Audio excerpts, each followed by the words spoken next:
Oh my God, guess what? Look where we are now. We're with Paul, and he's one of them bona fide Game of Thrones Viking kind of guys. So who did you play in Game of Thrones?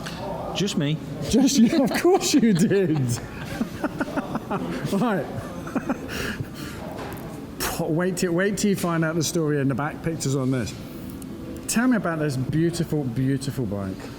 Well, we're just looking for an early frame, and it come up, and I jumped on it, and yeah, 6 weeks later, this is what it turned into. So, 6 weeks, yeah. 6 weeks? Yeah. Do you work? Yeah. Don't sleep, but I work. Don't sleep, yeah. Tried to get it done for Retro Show at Santa Pod last year. That were the main thing. Just put it on Gibbo's stand, basically. And we did, we managed to do it. But then it's just sat back at workshop again, because I've other projects at the minute, so... But nah, hopefully, get some miles on it this summer. Right, so right from the... So you were sat twiddling your thumbs. You got on the bike, but you were sat twiddling your thumbs, as you say, to your little project. Start to finish. How did you first... Well, I were at work and it just pinged up on good old Facebook. Anybody interested in this? It was Skegness. Went over to Skegness. When I saw it, I thought, might be a bit far gone, this one. It was a VIN number you got, wasn't it? Basically, when I went to pick it up, engine fell out and back end fell off. So we're like, yeah, bit of work in this one. But it was style I wanted. There were no fuel tank weight. All engine were knackered in bits. Wheels were knackered, but like I said, it was that late 70s, 80s style I wanted, with separate fuel tank. So I thought, screw it, chuck it back at car, and away we go. That's beautiful. I got to be honest. As you'll know, I like the hardtail. I like that. It's beautiful. So it just progressed, really. To be honest with you. Yeah, but you fabricated all that. Yeah, all of it. Yeah. Basically, when I got it, everything from there were done, dead. It was just gone. So it was just a case of fabricating it out of steel all the way down and then shaping it when it were on bike. So, like I said, it's what it is.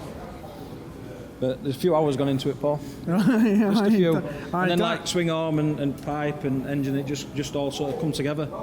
I'm a panel beater to trade, so I know how long that... It's beautiful work. Yeah. It's all right, so let's go back to front.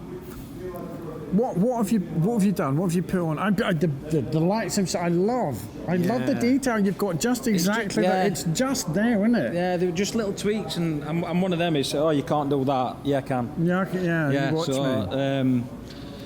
Suzuki FR, 2-stroke backlight, no old stock. Managed to pick that up because I wanted that round, small, slimmer looking. Yeah. Calco type backlights, chrome. I wanted the twin light on front just to be different. Drop bars. Seat's original seat, but just shortened by 3 inch. Oh yeah, that's it. So you were. So it's still biggish, but not as long. Oh no, it's there. You cut it there. Okay, got you. Yeah.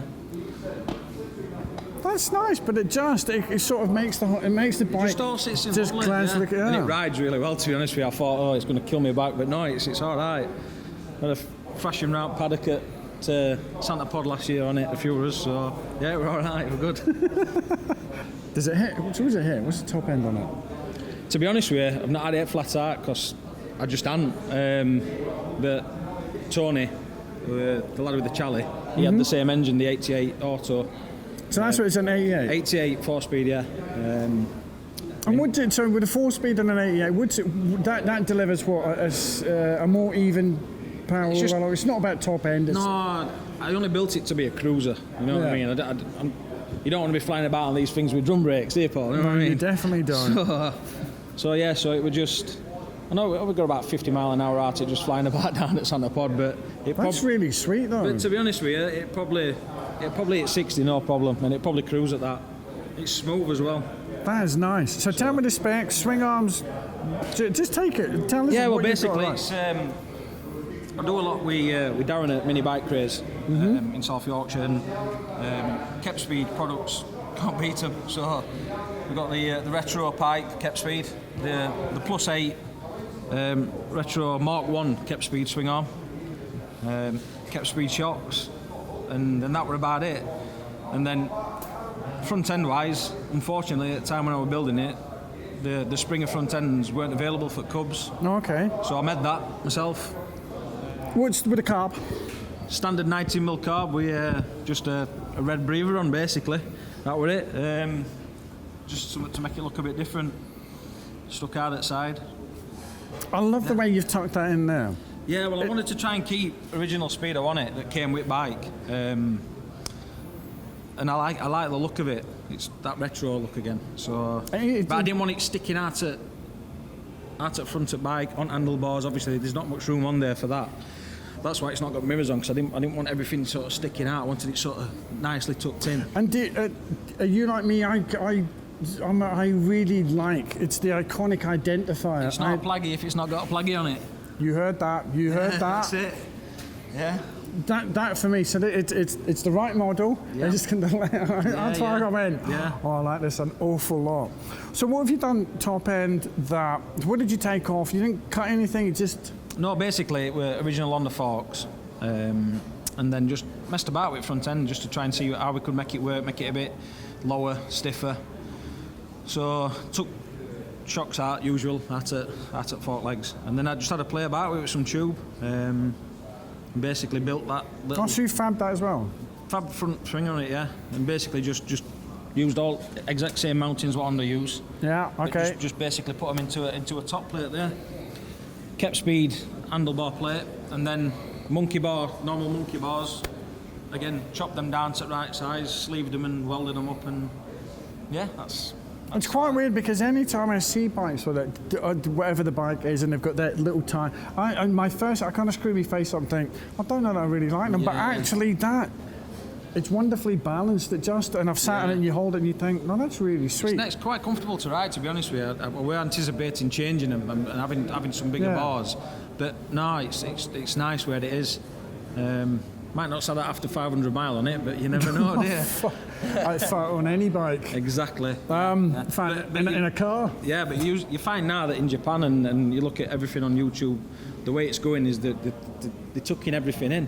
Instead of having the big one with the wide bars, everything seems to be sort of tucked in. So it must be a trend over there that's taking off, and hopefully it comes over here. Actually, when I think about it, there's a lot of images coming out. Yeah.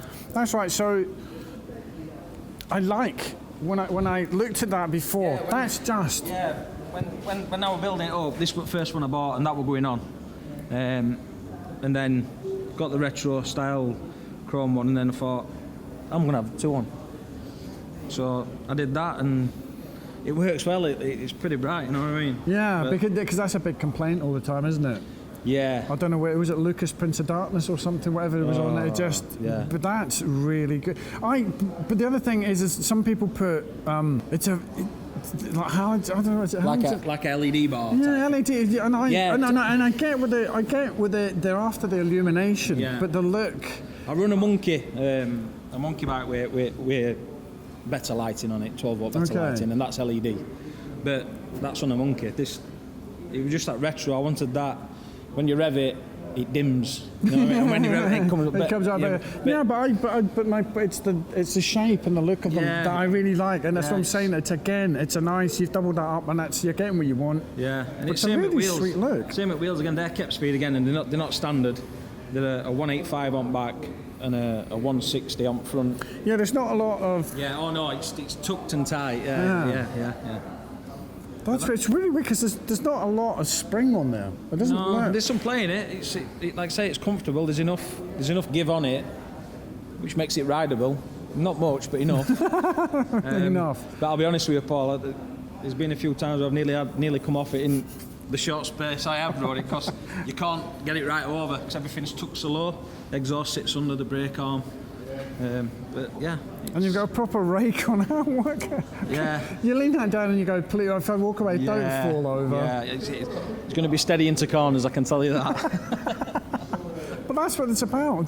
For me, it's not about. I always get slightly puzzled when people put, I've got 180 or 160, and I always think, I'm prepared to be talked into. It's not a 3-speed anymore. I know that breaks Dave's heart, but But you let you into a little secret. Dave's got a 4-speed. No, as well. he has on the blue one. Yeah, I know. That's like, whoa. Yeah. To be honest with you, the only reason why I went for that is the fact that it was full package. It was there, a GP Cube, 88 YX, 4-speed, and like I said, you get it in that fourth, and it's the amount of torque you've got on it. Third and fourth is mint. It's really good. it's just and really... and you're away. You know what I mean? Yeah. Whereas 3-speed, as you know, and away you go again. So yeah. So I've enjoyed doing it, to be honest with you. And I've got my monkey for hooning about on with Yorkshire small wheel crew with Tony and his Charlie and everybody, and we do have a good laugh on that. And He was telling us. yeah, it's up and coming. It's up and coming. Yeah, and then obviously this is I just built this as a bit of a cruiser, so and that's what it's going to be. It is going to be beautiful. I think I need to tidy that up. Because I've got that, and I've also got the spats, but I don't have the clean one. But you say you've got them and you can get them now. Yeah, most parts on that bike are off shelf at Mini Bike Craze. Darren and Sam, good set of lads, and they're basically helping all us with Scene and Gibbo with parts that are coming in. Like I said, scene's only getting bigger, as you well know. So. It is, it's growing, but 100 million made. Tell me, these. Were you listening? Did these fold down? Is that what? Yeah, like I said, they fold down monkey bars because they were non-available at the time when we were doing it. It's like I said, so because I wanted them that tucked in. That's what we did. It's a beautiful, beautiful bike. Thank you. A beautiful bike. I've enjoyed doing it. Like saying it's going to get used this summer. Good. Yeah. The trouble is that you get that kind of mint condition, and then I don't want to take it out. Oh no! And you get too precious. No. It's an easy trap. I mean, I wouldn't beat anybody up for that happening, but it is an easy trap, and you've got to fight against it. No, do none of that here. I'm a Yorkshire lad. I'm as tight as they come. So no trailer queens. It's going to get used. It's getting used. Yeah. That's nice. Paul, thank you very, very much for bringing that down. Yeah, nice one. Cheers, mate. Thank you. Nice one. Look at that. You can do that. 6 weeks. No pressure.